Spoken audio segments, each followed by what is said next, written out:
اللہ پاک نے عورت جب بنائی تو عورت مرد کے لیے جسمانی اور دماغی سکون کے لیے بنائی گئی ہے۔ اب اس کا مطلب ہرگز نہیں کہ جس بندے کی بھی شادی ہو چکی ہے اس کو ذہنی اور جسمانی سکون حاصل ہو گیا ہے۔ عورت سے ذہنی اور جسمانی سکون صرف اور صرف ان لوگوں کو میسر ہوتا ہے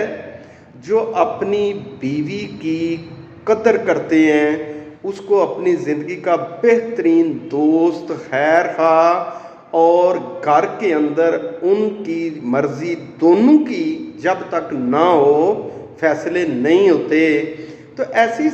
سچویشن کے اندر وہ مرد حضرات تو عورت کا 100% اچیو کر لیتے ہیں، لیکن کچھ جو خامند حضرات ہیں وہ یہ سمجھتے ہیں کہ روب دبدبا ہوگا